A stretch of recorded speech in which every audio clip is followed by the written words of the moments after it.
Invocation given by Commissioner Summers, and we'll follow that with a pledge of allegiance given by our sheriff, led by our sheriff, Kevin Potter.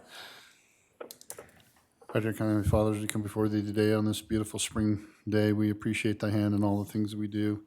We appreciate the moisture you have given us this winter. May it be enough to be able to continue to water the crops and the farms and to help us with drinking water. For all of our residents, please continue to watch over and bless us and the things that we need. Please bless those officers that keep us safe daily here and abroad, that we'll be able to continue to have peace in the land. Please help us that we might be able to make proper and correct choices and that we'll be able to have thee in mind. And we ask these favors and blessings in the name of thy son, Jesus Christ. Amen. Amen. The audience, please stand. Repeat after me. I pledge allegiance to the flag of the United States of America and to the republic for which it stands, one nation, under God, indivisible, with liberty and justice for all.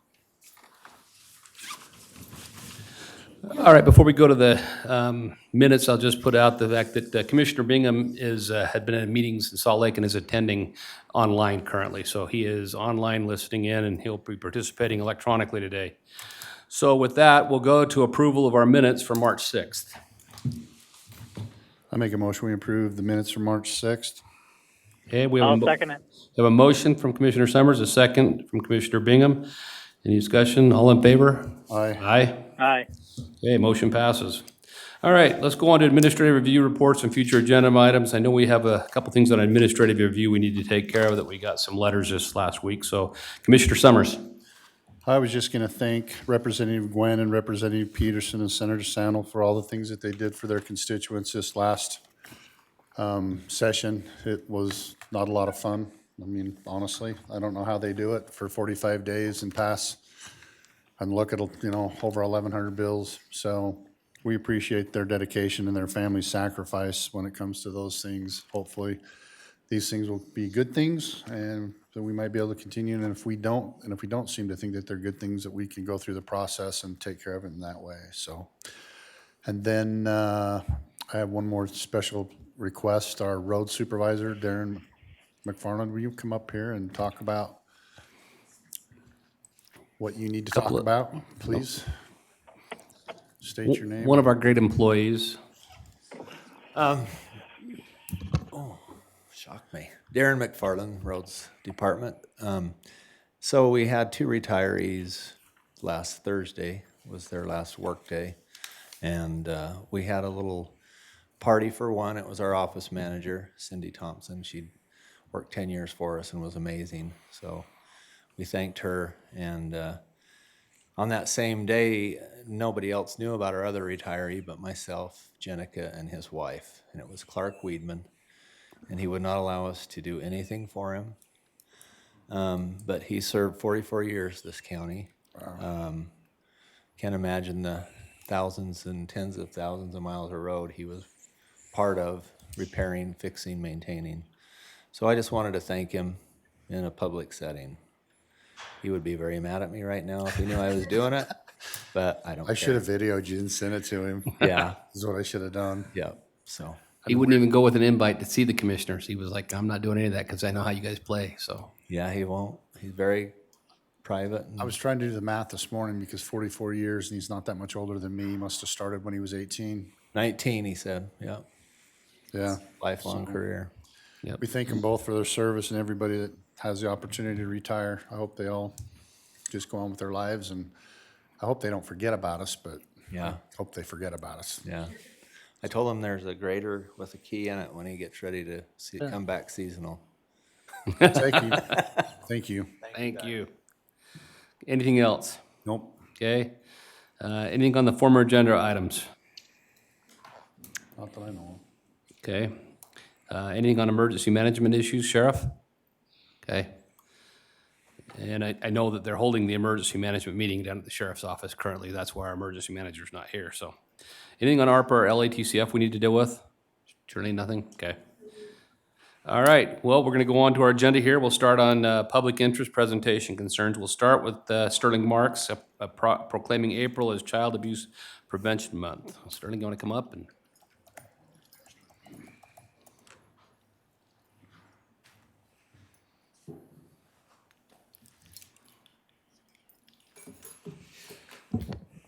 Hello, Sterling Marks, Director of the Box Elder County Children's Justice Center. And I've brought my wife, Jennifer Marks. She's a board member for the Friends Board that does the fundraising and awareness for the Children's Justice Center. So, in just talking with directors throughout our state and different ideas for April is Child Abuse Prevention and Awareness Month, and talking about ways to make it more meaningful in our counties, that different counties have done a proclamation, and so I sent that out just as a way for our county to acknowledge that we have child abuse in our county, and that it's something that we can be aware of and help others be aware of as well. So I submitted that proclamation in hopes that we can get that signed by the commissioners, and that it can be something that our county sees that, we have tangible evidence with the center and things showing that we value the kids in the county. But it's just another way for us to do that, to show the work that we do. Okay.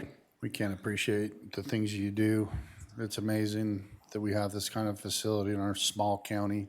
So we wish you didn't need you again, but we're glad you guys are so passionate about that. So are we doing pickleball again this year for the fundraiser? That's actually our second, yeah. Yep. Okay, all That's right. actually the next thing on the agenda item we're going to talk about. But Okay. let's- So let's start really, with- let me start with a motion for this, for the proclamation. So, I'll make a motion, we proclaim April as Child Abuse Prevention Month for Box Elder County. Second. okay, we have a motion from Commissioner Summers to proclaim April as Child Abuse Prevention Month. We have a second from Commissioner Bingham. All in favor? Aye. Aye. Aye. Okay, motion passes. We'll take care of that. Now let's go to the next item, the fee waiver for use of the fairgrounds, and let's talk about pickleball. one quick item, sorry. So we've been in the center now for 2 years, which is crazy. Yeah. But it's just a huge difference for families that find themselves in the situation needing to come and do an interview, that they have a place that is a home, that they can come and feel at least somewhat comfortable in a hard situation. So we thought, the board thought to do another open house this April, so April 18th from 4 to 7 p.m., that I'll have that time blocked out at the center, and that the public is welcome to come and tour the center and learn about the work. And Have you got plenty of stuffed animals, or should we make people bring stuffed animals? I have quite a stock Okay. right now, thanks to Janica and others Do you that, want to make sure you get with Lynette and have her post that on our? Yeah. Okay, yeah. post that information out there on the Boxer County social media so that people are aware they can come by and see that. That'd be great. Okay, so let's go to your fee waiver for the use of the fairgrounds. Okay, that's me. Okay, All right. state I'm your, I know you already. Jennifer Marks, okay. and I'm currently serving on the Friends Board for the Children's Justice Center here in Box Elder County. And being that April is Child Abuse Prevention Month, we love doing a pickleball tournament in April. And so April 26th and 27th, we have reserved and made arrangements to use the fairground facilities.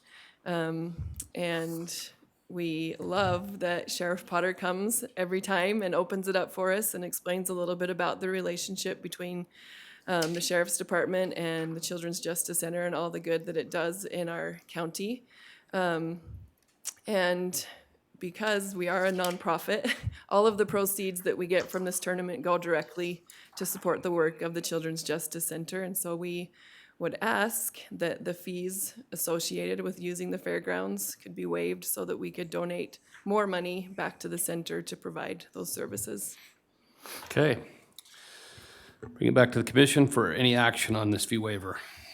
No, but it's been a great thing. Hopefully I can get there this year. So I'd make a motion that we waive the fee for the use of the fairgrounds for the Children's Justice Center. Okay, have a motion? Second. We have a second. So we have a motion from Commissioner Summers, a second from Commissioner Bingham for a fee waiver for the use of the fairgrounds for the pickleball tournament for the Children's Justice Center fundraiser. Any discussion? All in favor? Aye. Aye. Aye. Okay, motion passes. Thanks, you Take care. guys. Thank you. Appreciate that. All right, let's go to item number C. Sorry, just one item. Oh, you have one more thing, okay. I did turn into Jenica that we have the event insurance coverage needed for it. Okay. Okay, fantastic, great. As you say, Jan's somewhere in the back, so she knows. She told us before the meeting that you'd already worked with her, so thank you. Okay, so, item C, reclassification 7325 South Willard Road to County Road. Nathan Rose, come on up.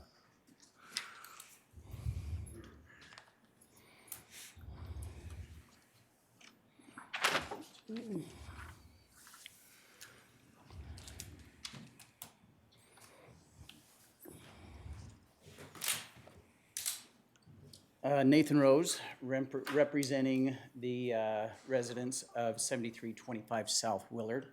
This right here is something that will help to, as I discuss this topic. We've worked over the last 3 or 4 years with the county, with roads department and the commissioners and various people as on this road that was established around 1914-ish. That was when our ancestors owned that property, and slowly that property was sold and more houses were allowed to be on that road. And on the second page there, you can see the green line that highlights the road that's in question here. It's a little section that goes up there, and it services 6 different properties up there. Some of the challenges that we've had in that road, if you turn to page 3, firefighting. In page 4, 2017, May 15, the Lavelle's home burned down. And the next page there on page 5 was some of the news reports that talked about that situation. Corey Barton, fire marshal, just a tough fire to fight, is what he said. And then the following highlighted section right there on 5, fire efforts were made even more tough because of the narrow unpaved road leading up to the property, and because the nearest hydrant was down the hill by the main road, and firefighters had to transport the water up the hill to put the fire out. So fire in the narrow road has been an issue on that road, and obviously it made that fire very challenging. And Lavelle's actually here, and him and his wife can contest at how hard that was to have their house catch on fire twice. Right. Essentially, it caught on fire, thought they had it out, caught back on fire, and burned completely down. Sounds familiar. Page 6, this is my road that is right to the north of this road. We had those windstorms come through back in 2021, and when the trees came down and all the power lines went down, I know Box Elder and all along there had a lot of problems.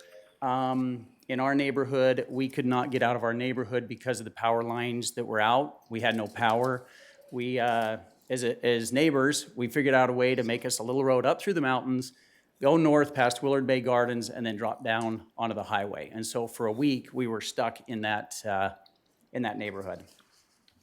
And then the big catalyst that actually got us to the point where we were like, we need to do something, is those 6 lots there share one well. It was dug in 1914 by my great-great-grandfather by hand. It has been updated, re-drilled, but the problem is the well is old. 1914 to today. It's got a lot of years on it. And currently, we're out of water for back in 2021. There's one family there on that road that had a new baby right at that time, and is a neighborhood we were trucking water in to bring water in during that time. And at the current moment, we are on a borrowed pump with no, real solution to the problem in the near future. Unfortunately, with 6 different families on there, there's a few that are connected to it that it's difficult to become agreeable. But South Willard Water on page 8, they require a public access for their water meters. And currently, right now, they do not have an easement, and that road's not a public road. And so they're willing to service that area as long as the meters can be placed out on a public access. So that was the catalyst to us coming to you guys and saying, what can we do to try to get this road reclassified as a county road? And I know there's road standards, development road standards for Box Elder County.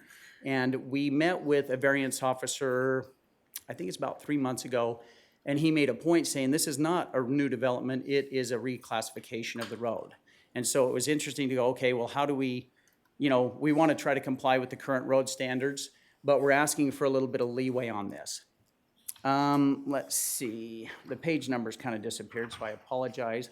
When I started printing out the Dude, don't apologize. This is the most 8, 9. comprehensive thing I've seen in a long time. So on page 10, it says in 2017, the Lavelles, as we worked with Scott and Marcus and Darren, they advised us that that property needed to be put into a trust in order for it to be classified as a county road. So the first obstacle was getting everything put into a trust. So over the years, we've been working with people and finding out who owned the roads or the land underneath the road, and we've been able to put almost all of it into a trust. There's one family right now that they are willing to deed it over, but we are first trying to find out what the county is going to require us on the easement, because we're asking for a 50-foot easement instead of a 60. 6. And let me explain why. If you go to this page here, it says easement proximity to home. Right. If you can see that one there. Yeah. The home to the north is Lavelle's home. And in 2017, they deeded over 30 feet because we knew that the road currently is very close to the Setter Homes home itself. The easement actually goes right up to the eaves of their home. And so Lavelles gave 30 feet to go east. And so we got plenty of room to put the road in there, but the trick is trying to keep it kind of where it's at and even a little more east so that it's not right onto their property. And so with a 50-foot easement, that would force that road 5 more feet to the east. Let's see, and that is actually on page 12 that kind of talks about that a little bit. Page 13 and 14 are the current gravel road standards. And page 14, on each side, there is a 4-foot easement area that is 4 feet of landscape. So we're asking that 4 feet of landscape stay as private property. We're asking for 10 feet. So 4 feet plus a foot of the natural landscape swell is what we're asking in the variance. The next page there, you can see that's a graphic representation of a 32-foot travel space, right? And that is what is in the current standards. It's 32 feet for gravel and paved. And I know that the future is a concern, because if it ever needs to be paved, we want to make sure that the land is there and available for it to be paved. And we believe that it still can be done since you're giving up the landscape area. Let's see, the next page there just talks about who's deeded over. Tyler Zink deeded over his 50 feet as soon as he found out that that needed to be put into a trust in order to get water up to the homes. Then the next page is Bonnie Weaver. We found her. That piece of property was under question for many, many years. The county had tried to figure out what to do with that property. Nobody knew who owned it. And through a lot of research, I actually do a lot of research with genealogy stuff, and I actually was able to go into a genealogical library, track down who was connected to who, and found out that Miss Weaver was married to the gentleman who owned it, and she was legally able to sign that over to the trust. So that is now into a trust that can now be easily turned over, but there was a lot of years there when nobody knew what was going to happen with that piece of property. Next page, Lavelles, they deeded over their 30 feet, making it possible to push that road a little bit farther east if possible. And the next page, waiting to hear back from the county regarding the variance before the deeding can continue. Have you talked to Steve? Has he talked to you guys about this road at all? Steve's the only one I think we haven't talked to. Because I'm just thinking, so it's been used since 1914, right? Oh yeah, that's when the well was dug and our family was So farming can you that. see what I'm going with this? I mean, if the public use this road, I mean, we can just basically take it over, right? Because it has been a public road? It would have to be declared to be a public road. That's what I'm just saying. So Scott's looking at me, you're looking at me, so. Like a prescriptive easement. But it's been used by only the user, the residents that live along it, so it's acted as a private road for those residents. It's been Well, private ownership. have you been sitting there watching to make sure nobody from any place else has ever went up there? So I'm just saying, it should be easily taken over, so. I know before one of the neighbors got real aggressive about blocking it, then people used to ride their You need four-wheelers to- all the way. You need to come up. If you're going to Come speak here. to us, we need to have Yeah. you come up and identify who you are. We know who you are, but nobody else Yeah. does on the,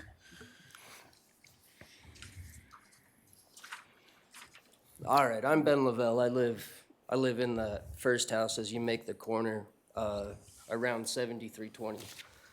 So before the neighbor got real aggressive about keeping people off of his property, that was an easement, and people used to ride their four-wheelers all the up to the time hill. to get up to the canal road. Okay. take They you to do the it hill. for their deer hunt and they would do it for the recreation opportunities. That was my other point, to have access to that, so nobody could actually shut that off if it's been used for more than 20 years, or is it 30 years? 10 years. 10 years? Okay. Thanks, Boyd. Yep. Thought that was a voice in my head, and I got No, a little it's a scared. voice from heaven, but no, that's Boyd. I knew who that was, so that's good. So Okay. on Go ahead. I apologize. We've looked as a neighborhood to try to find funding to help cover this, and you'll see on page 20, we looked at the infrastructure investment plan for the U.S. government that came out in 2022. We looked into that, but this project's not big enough to have the, the federal government come in and help to pay that, because the families on that road, the first gentleman retired. Then we've got the Lavelles there. He's a vet and works from home, runs a farm up there. We've got a family that's Have you got got a new price? babies. Have you got a price from Darren? Darren, do we know how much this would cost to get back up to county standards? Well, it wouldn't be, because it'd be a county standard 60 foot. And it's around 350,000, 300,000 per mile to pave. Or it would be around 80 to 100,000 to get it up to standard for gravel. For gravel, at 50 feet, So 350,000 for how far? paved for, If we paved per mile? Okay. I don't know how many miles. and we're about, what, 3/4 of a mile? Somewhere around there, Darren and Okay. I walked it, been 3 or 4 years ago, but I guess that's yeah, it'd be between a half mile and a It's mile. maybe 3 blocks. It's not even a half mile. Okay, Okay. it's not really too far up there. So my concern is about the well, to get that up to snuff to where you can actually pump water out of it, Kevin. I don't know if we can use some funds to be able to put hydrant up there if we have the pump. Maybe, but that'd be up to South Willard too. I was gonna say it'd be South Willard Can Water. can I help with that? Can I interject? Yeah, Boyd, go ahead. We have the Bearville Water Conservancy District, who is supposed to serve unincorporated Box Elder County. Maybe we ought to go that route to see if they have funds available that can help them with that situation. Okay. I think that's probably a wise move on this part. It'd also be good to have our attorney look at this before we make any action on it at this point. Is there anything else you wanted to share with us? Ultimately, Yeah. Oh, can I say something? One more thing? Yes, go ahead. I don't know what the standards of the county is, but in Honeyville, the standard of a road is 66 feet. That's what, we already talked about that, Boyd. Darren Yeah, already so said you if probably you- couldn't hear it. So if the county takes over this road, then it's got to be up to county standard. Yeah, And if they take over the road, then they're going to be responsible to fix it and maintain it forever. Right. So So that's why we need to have that discussion and have Stephen interject on whether or not any of this changes and plans could take place, conditional use permit, so. so now that it's brought Okay. forth in front of us, I think we ought to be able to take a look and see what we can do with the Conservatory District and with our water people and hydrants and the roads and with Scott and see what we Was there anything else that you wanted to present to us on this? no, not really. The very last page, ultimately, that will open the possibility for it to connect to future phases of a development that we've had on hold for many, many years because we're not quick about it. But if you look at that green line, it'll ultimately make a loop, giving an emergency exit to both people in that community and the homes to the north that were blocked 89. during that windstorm. So we're ultimately trying to make it easy for fire trucks to get in there, snow plows to get in there, and people to get in and out in case of emergency. So it just opens up. It's funny because we had a fire alarm go off up at our little place. We have a little home up there, and the fire department had no idea how to get up there because the road just was kind of lost in all the mapping. So And the last thing I was gonna ask you, have you talked with Willard about annexation for this part of that area at all? no, we have not talked Okay. a lot about any annexation at this point, Okay. no. That's, so I just want it for our attorney, so we'll turn the packets and we'll probably, where we can have an opportunity for you to come in, if you need to talk to the attorney, but we'll have them look at this packet. Okay. Discuss it, and then we can along with everybody else. plan for a Just talk future, to- yeah. We Would need to- that be via email, or how would we hope to hear from you? We'll probably extend an invitation through email or a phone call to you to make you aware of where we're at this point, but we need, at this point, I would say, do you want to take it under advisement then? I or- would just make a motion that we table this for future agendas. Okay, so we have a motion to table it for this time for I'll I'll second it. Okay, we have a second to table it for now, for a future agenda. It was a motion from Commissioner Summers, a second from Commissioner Bingham. All in favor? Aye. Aye. Aye. So we will be dealing with it in the future, and we'll. Perfect. Thanks, you work with that. guys. Thank you. Great. Thank you. Okay, let's go on to the next item on the agenda here. 1158 annual permission to use the county courthouse parking lot, grounds, and historic district events. David Walker. And you brought along your famous star here, Jenny Taylor. Just so that Stan knows, we'll have you just, when you do start, introduce yourself so that Yes. everybody knows. My name is David Walker, a volunteer director of Historic Downtown Brigham City. We're a 501c nonprofit organization involved in Main Street economic development and historic preservation. And I'm delighted to have a guest with me today that she'll do most of the talking because she's a lot smarter than I am. Anyway, my guest is Jenny Taylor, as you've mentioned. She is a Gold Star widow of the late Major Brent Taylor and the director of the Major Brent Taylor Foundation. And every year she puts this gigantic flag in my backyard, and I wake up every morning.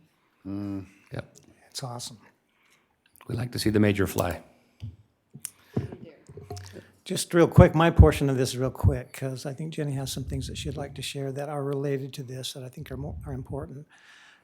We do the annual art festival, and this is our 9th year, and for most of those years, we've used the county courthouse facilities as sort of the center place for that. We have the food truck court here, and a live performing arts stage, and art facilities and vendors, et cetera. And so we're asking permission to use that on those 2 days. May 24th and May 25th of this year. Further, we're asking to continue to be able to use on the third Friday of each month, April through October, the county courthouse parking lot for our monthly third Friday live events. Yeah. So we have a lot of fun with those. So in the past, we have tried to respect the Memorial Day holiday by not doing anything except on Friday and Saturday. But in the back of my mind, I always felt like we needed to do more to honor our veterans. And I've tried to figure this out. And I woke up one morning and the flag's out there. And I'm like, duh. So I reached out to Jenny, and we're excited to be able to try to honor veterans and Gold Star families as more of a focus of this festival. And I'm going to let her tell her story, because I know that you guys know her story, but people I talk to up here in Box Elder County don't know her story. And I'm going to let her talk last, because I won't be able to talk after she I'm talks. going to be here with you. Okay. Thanks, David. My name is Jenny Taylor. I am the director of the Major Brent Taylor Foundation. And just as a little context, one of my first visits to your beautiful county was for your county fair about 6 years ago. We were hosted on your Military Appreciation or Patriot Night, I'm not sure exactly what you call it. At the time, my husband was in the middle of his 4th combat deployment as a soldier in the National Guard. We have 7 young children, including a brand new baby. Our oldest was 12, and my husband was home on leave. And he is good friends with Commissioner Summers, and we had spent a couple of days up at Bear Lake as a family. And on the way home, we stopped by for your beautiful county fair. And wonderful time celebrating America, seeing the flag fly, rodeo. There's just something about all of those things that make you remember what it is to bleed red, white, and blue.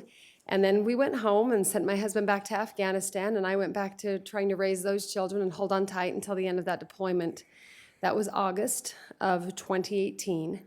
And none of us had any idea that within 10 weeks, my husband would have been killed in Afghanistan, leaving a gaping hole, not only in our lives, but in the community of North Ogden, where he was currently serving as mayor. And that's how he came to know Commissioner Summers and you, I believe, Commissioner Perry as well, through his political service.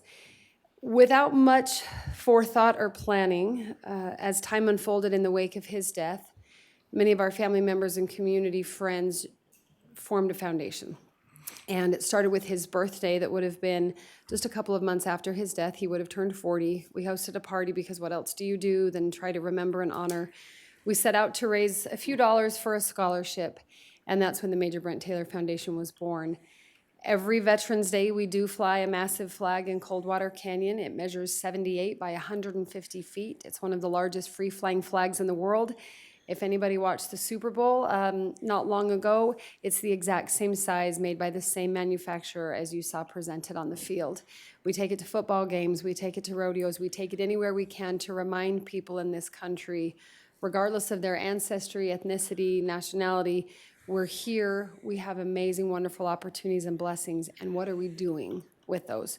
So when David reached out and let me know that he has this beautiful event around Memorial Day, but wanted to tie it more into the spirit of Memorial Day, I could only say yes. Just as a quick history teacher note, because that is my profession, Memorial Day was originally called Decoration Day. It began in the aftermath of the Civil War, which of course was the bloodiest of all the wars this nation has fought, in terms of everyone who died in that war was ours. There was no other side. It was all Americans. And the men that served in that war and died in that war left another gaping hole. And the women and survivors would go to the graves and decorate them with flowers. They would decorate them with trinkets and things that would help them remember these lives lost and the very heavy price of freedom. Over time, it's become Memorial Day. Over time, it's become a beautiful day for all of us to take moms to the cemetery. And over time, it's become a great day to get a good deal on a couch, because that's what we do in America on holidays, is we shop and buy furniture for a good deal. I love that David in your community wants to tie back into the Decoration Day. Now, decoration doesn't just mean to look beautiful. Another dictionary definition of the word decorate is to honor or to add honor to. Think of the term we use in the military, a decorated soldier, a decorated war hero. They've been honored for their service. And so as part of this art festival, we're proposing a veteran breakfast that will be open to members of the military, previous members of the military, Gold Star and surviving families, as just a way to raise awareness as a community that these men and women live among us, and they've served among us, and it's because of them that we have the freedoms we do have. And then we're also excited to be working with your county and community and Bott Memorial on putting in a Gold Star Families Memorial Monument. It will be the first in Box Elder County. It will be one of a handful in the state of Utah, and will be a beautiful tribute not only to the fallen, but to the families of the fallen, to the living veterans who made it home and sometimes struggle with survivor's guilt, who sometimes wonder, why was it not me? But they're grateful it wasn't. We're grateful it wasn't. And we're grateful that statistically speaking, most soldiers make it home alive.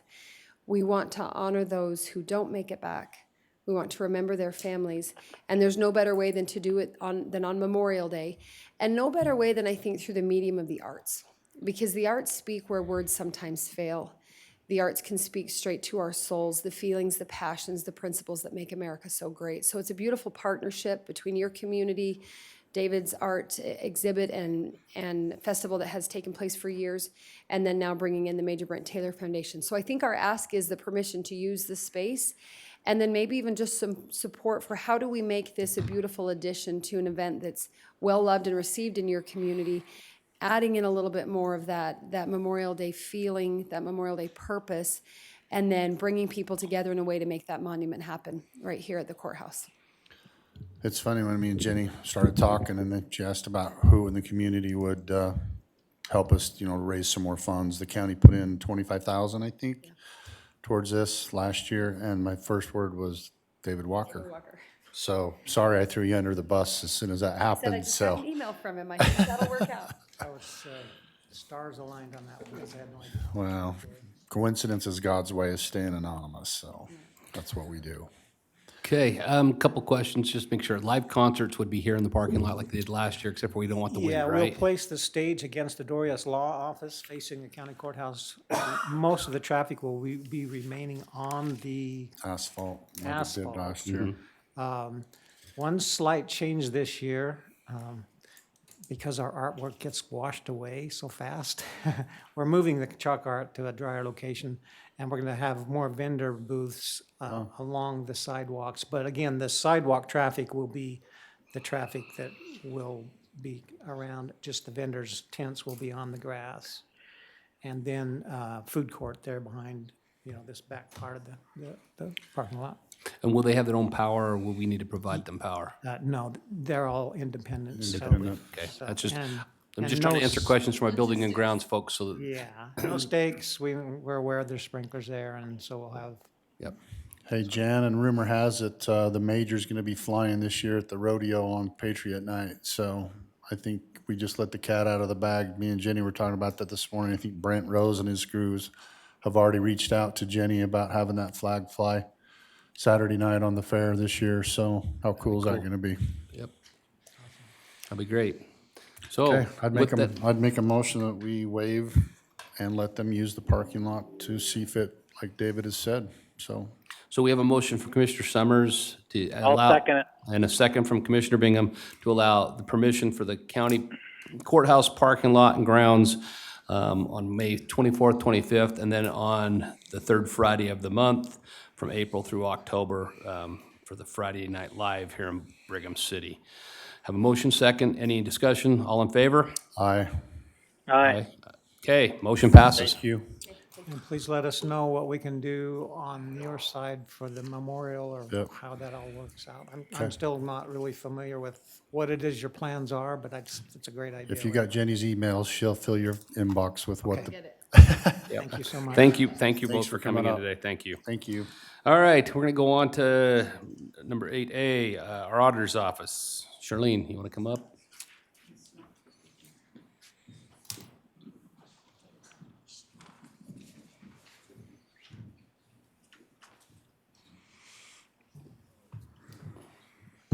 You announced me, so Charlene, County Auditor.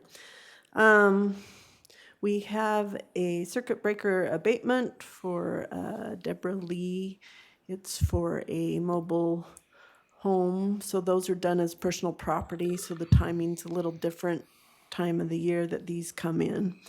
And she was over the limit by $797 and asked that we bring it to the commission to have the 50% that's funded by county waived on her property tax, which equates to $319.31 in property tax revenue. And we should have all received that email with the information that the auditor's Yeah. talking about here. You should have gotten a separate Yeah, email. I blocked out like exactly how much she receives from various sources, but you could see the total amount that she has in revenue or income for the year. And so we have to bring any sort of adjustment like that to you as the Board of Equalization and get approval to do that. Okay, And I'd make a motion that we approve the 50% county abatement for Deborah Lee. Second. a motion and from Commissioner Summers, a second from Commissioner Bingham's to allow the 50% county abatement for Deborah Lee. All in favor? Aye. Aye. Aye. Okay, motion passes. All right, Charlene, we'll go to fee updates. Got somebody else you want to bring up? You want to bring If Jan up? Jan, We'll make yeah, Jan- if she Jan wants come to up and be come your up, cohort. then, because the biggest adjustments were really for her fees that she charges at the fairgrounds. Find where it is. So I believe I also sent you the full fees for the county. This is something our external auditors asked us to put together last year. And so I sent it out to departments for anybody that would like to do an update. And for the fairgrounds, we're updating the museum building from $20 an hour, $100 a day to $25 per hour, $150 for a day use. And we're moving just the day use for the fine arts building from $400 to $500 per day. Hourly rate's not changing on that, or is it? The hourly is not, Okay. which is still at $50 per hour. Okay. Do we, just clarification, Jen, do we have, when we do this, when we rent those out, we have to have an employee there, right, during that time? Most of the time? It's Jan from the fairgrounds, not all the time. Okay. Usually we're there to start when things start, and then I or somebody usually comes back in to make sure things are locked up. Lock up and verify that nothing's damaged or injured, that kind of thing? Okay, good to know. All right, Depending on what events they're having. What time it closes? Yeah, and all those sometimes things. there's somebody there needed all day. It just depends on what event it is. okay. She's really good about keeping track with the deputies, and the deputies will come through too at the same time and make sure all the doors are locked and stuff for us too. So we've done a great job in doing that, so. I'd make a motion that we accept the updated fee schedule at the fairgrounds. Just a second. Well, hang on, we're not Oh, quite done all the sorry. way. We Sorry. have also an adjustment to the marriage licensing fee for Marla on there. Okay, You don't want to take them separately then? Well, you could. Do you want to approve you're each gonna have to, separately? 'cause- Okay, go ahead with the fairgrounds one first. So I made a motion that we accept the updated fee schedule for the fairgrounds. Second. Okay, we have a motion from Commissioner Summers, a second from Commissioner Bingham to update the fees for the county fairgrounds as presented by our county auditor. Any discussion? Seeing none, all in favor? Aye. Aye. Aye. Okay, And the one other adjustment that's coming forward now is for the marriage license fee to go from 30 to 50. I don't know if Marla wants to, and that's just a recommendation she had to change that fee. okay, we'll go to our county clerk to talk about that. So the reason why we've gone to 50, it used to be $50. And then a few years ago, the displaced homemakers fee was removed. And we chose to drop our fee to the $30. Most of the state left theirs at $50. And just in the last couple of years, like just the cost of paper and postage and things like that, it has significantly increased. And so, and to be uniform kind of with some of the other counties, some of the counties even charge up to as much as $75 to $80 for a marriage license. And we have stayed with our $30 fee, but our costs have increased, so. Okay, I'd make a motion that, you want to ask me first? well, I was gonna say, is there any other fees that we're gonna have to deal with? There's a, Not currently. The Community Development Department has had a consultant come in and they're reviewing all of our planning fees to match more with all the salaries of people that touch those plans Impact and those fees. things. Yep. So, and I've also wanting to do that for business licensing fees too, so we may put that out to bid as well, to base it more on county costs. This is, a fee structure that has the costs covered by those getting the benefits probably better than an overall tax increase to the whole county. So I think it's wise to review fees. okay, Yep. we'll bring that one back. So do we have a motion for? I agree with fee you. update We'll with make clerk's mine office? to be effective April 1st. We do have a lot of appointments already. And so we shouldn't have Okay. too many after that we would have to adjust the fees on. So you want to make yours effective April 1st. as of April 1st? Okay, I'll entertain a motion. I'd make a motion, we accept the fees change to the marriage licenses and make it April 1st go into effect. Second. We have a motion from Commissioner Summers, a second from Commissioner Bingham, to change the clerk fees from $30 to $50, effective April 1st. All in favor? Aye. Aye. Aye. Okay, motion passes. Thanks. Thanks, you guys. Thank you. All right, the next item, item number 9, is to just ratify the signature on Beer Tax Fund's annual report. We get this annually, it's through the sheriff's office. We got it recently, and we were behind, it was between the last meeting and this meeting, and we needed to get it submitted. So we ended up signing it. We just need to have a motion to ratify the fact that we've signed this agreement for the county. It goes back to the sheriff's office to help them with enforcement on alcohol type of violations, and it gives them the ability to buy cameras and things like that where they deal with DUI. So we would entertain a motion to ratify the signature for the Beer Tax Fund. I make a motion, we ratify the signature on the Beer Tax Fund's annual report. Second. Okay, we have a motion from Commissioner Summers, a second from Commissioner Bingham to ratify the signature on the Beer Tax Fund's annual report. All in favor? Aye. Aye. Aye. Okay, motion passes. All right, now we're to community development. Lookout Mountain Subdivision Phase 1 Improvement Agreement, Scott Lyons.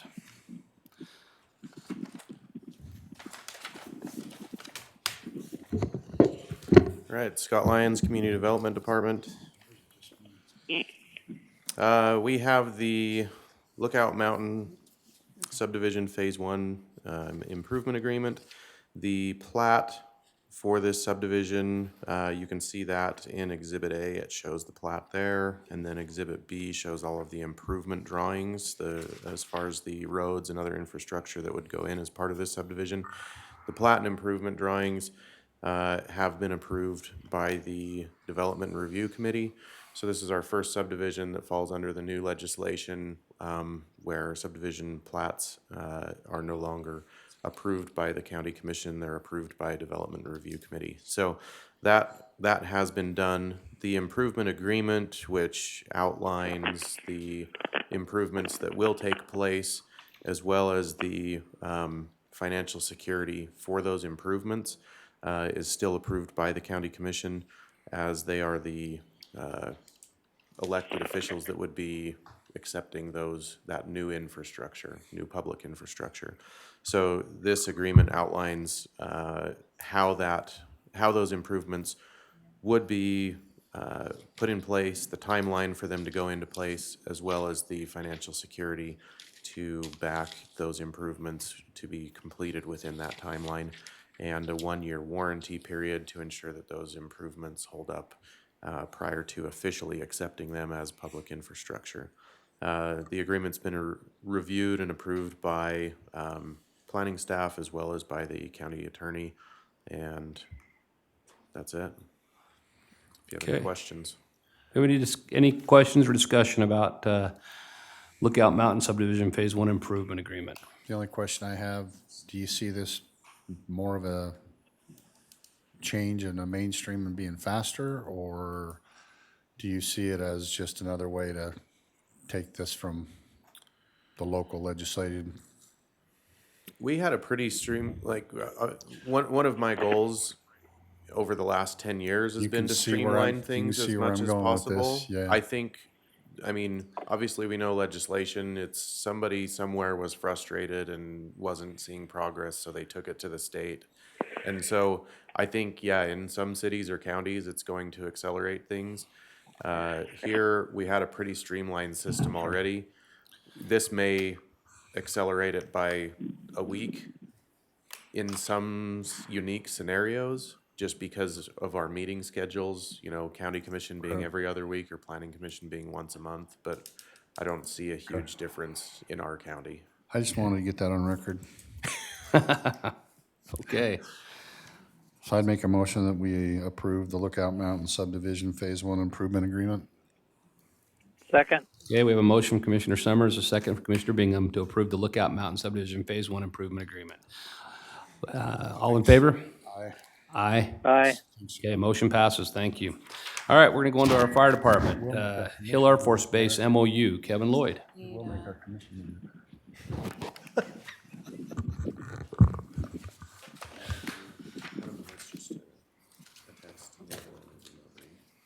All right, if you'll introduce yourself and Kevin Lloyd, Box Elder Fire Marshal. pull it up just a little closer so Boyd can hear you. Hi, Boyd. Kevin Lloyd, Box Elder Hi, County Kevin. Fire Marshal. Okay. Go ahead. Yeah, an MOU agreement with Hill Air Force Base.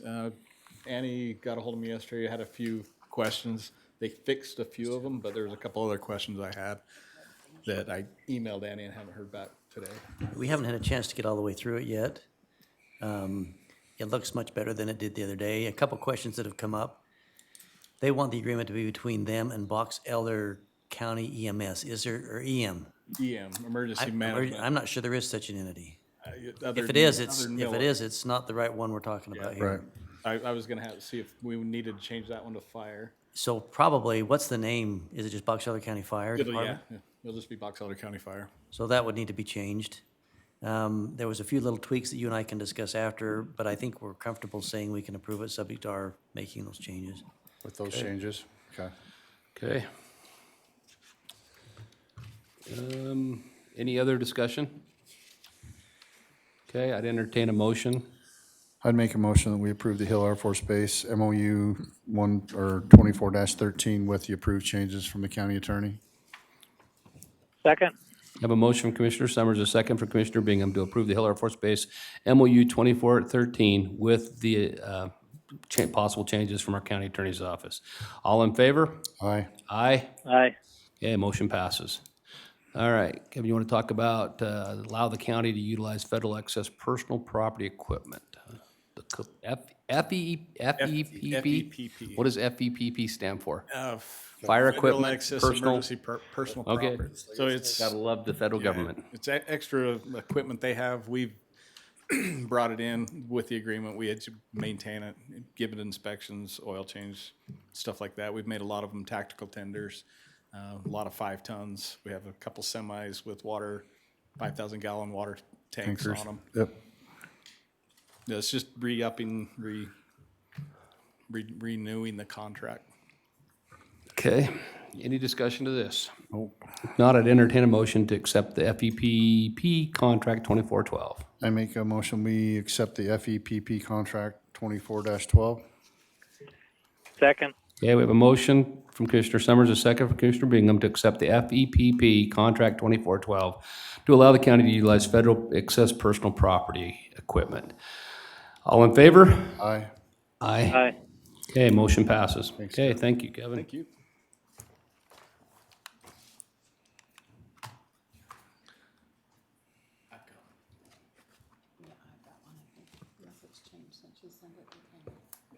Okay. Let's see. Now we go to item number 12A, Treasurer's Office, back taxes owed by Bonneville Quarry, Tristina Brown. It's Bown? B-O-W-N, is that right? Yeah, Tristina Bown. Okay, we'll get that corrected so we have it correct in the minutes, so. Yeah. If you just introduce yourself and tell us what you're here for. So my name is Tristina Bown. I'm the everything for Bonneville Quarries, including the secretary and part owner. Several years ago, my son Kirby came before you and asked that we could have the interest waived as we were making regular payments. And they just said, yeah, as long as you're making regular payments, we can totally, waive the interest. And that was never done. He made regular payments for quite a while. That was never done. He quit making payments. We've started back up. We've been making payments for several years now again. And I asked about the interest that was being charged because our amount is not coming down because of the interest. I mean, the interest is just out of control and it's just not coming down. And so the treasurer's office, told me that I needed to come before you guys again and ask if we could have the interest waived and credited back over the last 9 years while we're making regular payments again. And they're just automatically come out of our checking account, so they're automatic. But anyways, that's what I'm up here for again. Okay. So you're saying that it did happen, they were making the payments, but for some reason we weren't taking them off and the interest wasn't coming off? And I asked the treasurer's office, and she said that things are not relayed to them, and they don't know what to do because the computer obviously automatically, adds that interest into there. And she says, so we don't know anything until the commission comes to tell us what's going on and what we're supposed to do. We don't know anything. And so I just said, okay. And she says, the best thing you can do is come back before us again. And so I remember a couple of years ago when we were here and we actually did that, so I don't know. It was my son. According to this, it says it was granted a freeze on the interest for 1 year in 3/15 of 2017. But so you're telling us that the freeze never happened during that 1 year? Never happened. Right. Never happened. And so those payments were stopped, and then they started back up again. And I guess my son quit paying them because it's like we weren't going anywhere, The interest was just so out of control that we were just not getting anywhere. And so I just said, so I've taken the books over again in Bonneville Quarries, and I just said, so we need to get this taken care of because it's not coming down.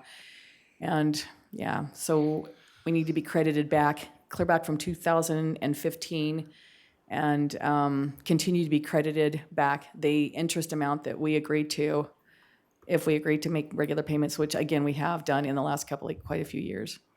Has the county attorney's office been consulted on this at all? No? Okay. I'm surprised they're not here. Regular payments for what, Lee? Taxes. Is this on It's taxes? for property taxes, right? Yeah, property taxes with that interest that was supposed to be frozen, I believe, in 2017.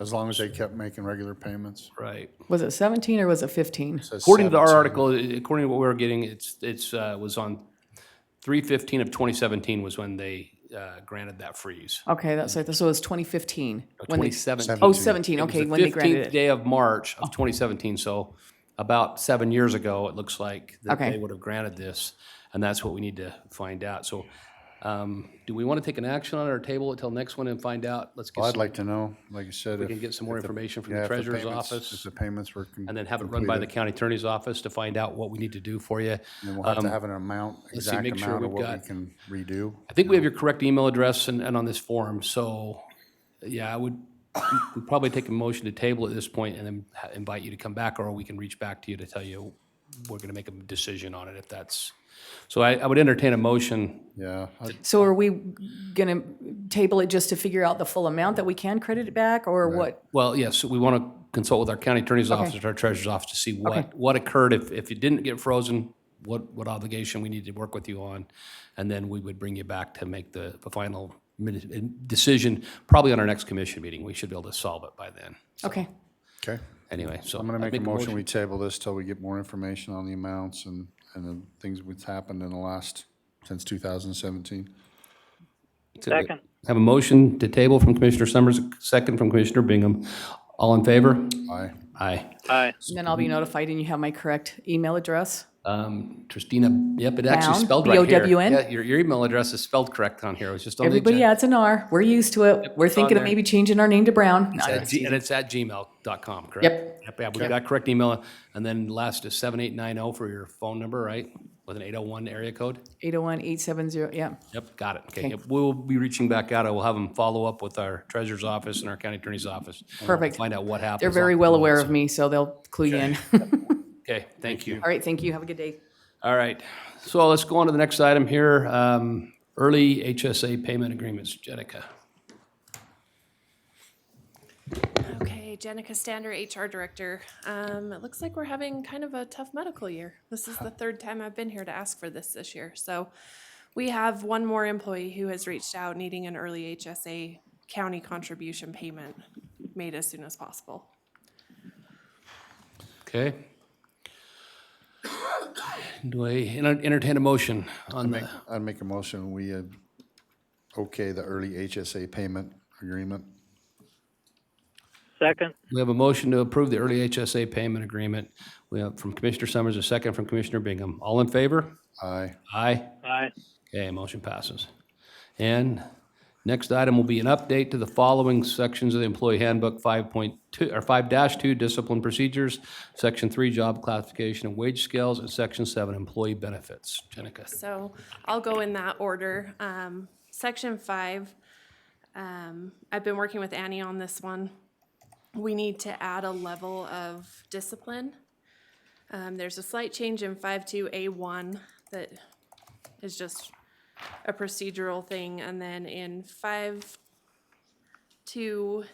5.2A5, we are proposing to add a suspension category that allows us to do a 3-day suspension without a predetermination hearing.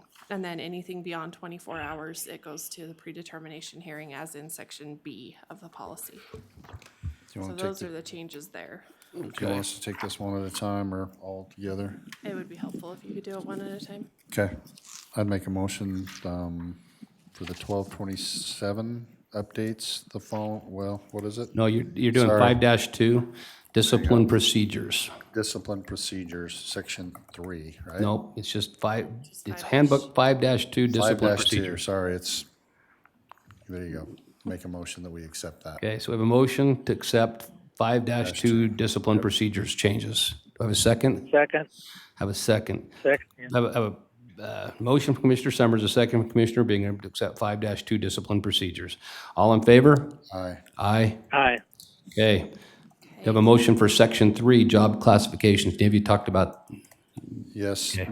I'll make a motion, we approve Section 3, Job Classification and Wage Scale, or okay, have a motion for Section 3, Job Classification Wage Scale. Do I have a second? Second. I have a second from Commissioner, a motion from Commissioner Summers, a second from Commissioner Bingham for Section 3, Job Classification and Wage Scale. All in favor? aye. Aye. Aye. Motion passes. And last, Section 7, Employee Benefits. Make a motion that we approve the employee benefits section. Have a motion to approve Section 7, Employee Benefits. Do I have a second? Second. Have a second from Commissioner Bingham. Have a motion from Commissioner Summers, a second from Commissioner Bingham to approve Section 7, Employee Benefits. All in favor? Aye. Aye. Aye. Motion passes. Thank you. Thank you. Will you stick around for a minute, Jenica? I need to run by you. So, okay. So this takes us to our public comment period again. Those wishing to make comment shall sign the comment roll, which we have one. Following the rules we've put out there, speakers have 1 3-minute opportunity to speak regardless of the number of items they wish to address. They need to address the comments to the county commission only, and this is a time to be heard, and there will be no back and forth dialogue with the commissioners. Speakers may file copies of their remarks or supporting information with the county clerk, and the county clerk can make that information available to the county commission. With that, we have one person, Deanna Hardy, if you'd like to come up.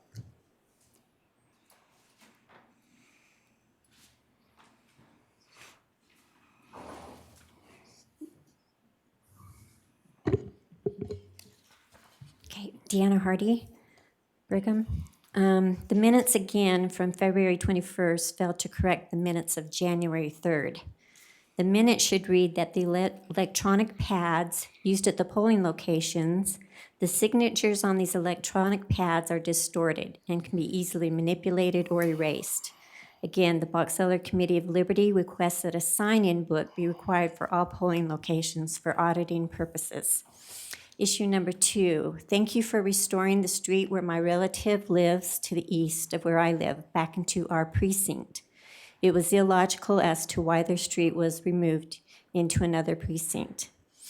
Okay, this map shows Bear River East right here. It goes up a little bit higher, and Brigham City North over here. They combined both these precincts into one precinct, which is now Brigham City Northwest. You can see how big it is. It's massive. I lost my place. I questioned the county clerk and Commissioner Perry why. It was stated that the Utah legislature passed a bill to increase the size of precincts.